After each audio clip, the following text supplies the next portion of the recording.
இது லவ்வர்ஸ்க்கு உண்டான card reading. உங்களோட பார்ட்னரை மைண்டில் நினச்சிக்கோங்க. நம்பர் 1, நம்பர் 2 இந்த ரெண்டில் ஏதாவது ஒரு நம்பரை நினச்சிக்கோங்க.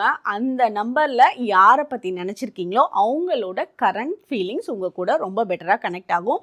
யாரெல்லாம் பார்க்குறீங்களோ கமெண்ட் செக்ஷனில் அழகாக ஹார்ட்டின் ஈமோஜி டைப் பண்ணுங்கள். இப்போ நம்பர் 1 நினச்சவங்களுக்கு என்ன மெசேஜ்னு பார்ப்போம். நம்பர் 1 நினச்சவங்களுக்கு உங்கள் பார்ட்னர் இந்த டைம் பீரியடில் ரொம்ப பிஸியாக இருப்பாங்க. அந்த பிஸியான ஷெடியூலில் உங்ககிட்ட டைம் ஸ்பெண்ட் பண்ண முடியாமல் இருக்கலாம்.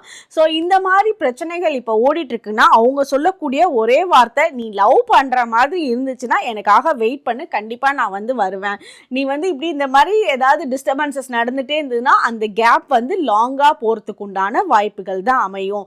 அதே மாதிரி நீ இல்லாமல் நான் இல்லவே இல்லை, அதனால நீங்கள் ரொம்ப நெகட்டிவ் தாட்ஸை உங்களுக்குள்ளே கொண்டுட்டு வர வேண்டாம் அப்படின்றதும் அவங்களோட பாயிண்ட்டாக இருக்கும். இது உங்கள் 2 பேருக்குள்ளே இருக்கிறது பயங்கர ஒரு சீக்ரெட் லவ்வாக இருக்கும். இந்த லவ்வை யாருனாலையும் அண்டர்ஸ்டாண்ட் பண்ணிக்கவே முடியாது. பட் இந்த லவ் பயங்கர ஸ்ட்ராங்காக இருக்குது. இதுதான் நம்பர் 1 நினச்சவங்களுக்கு உண்டான மெசேஜ். நம்பர் 2 நினச்சவங்களுக்கு என்ன மெசேஜ்னு இப்போ பார்க்கலாம். நம்பர் 2 நினச்சவங்களுக்கு அவங்க என்ன ஃபீல் பண்ணுறாங்கன்னா, அவங்க ரொம்ப லக்கியான பர்சன் அவங்களோட லைஃப்பில் அப்படின்னு நினைக்கிறாங்க.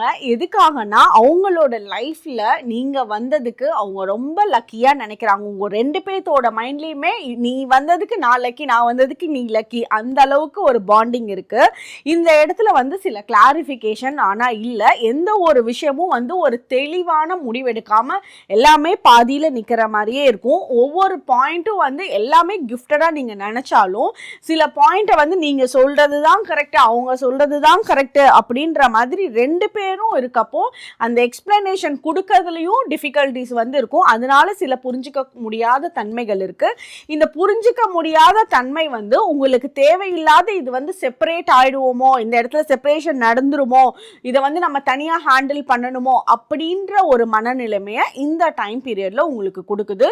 ஸோ உங்களோட பேச்சுவார்த்தைகளை இவ்வளோ கிஃப்ட்டுன்னு நினச்ச ஒரு விஷயத்தில் செப்பரேட் ஆகிறதுக்கு வாய்ப்பு இல்லை. நீங்கள் பேசி அதை திருப்பி சேர்ந்து வாழ்கிறதுக்கு உண்டான அமைப்பு ரொம்பவே நல்லா இருக்குது. தேங்க்யூ.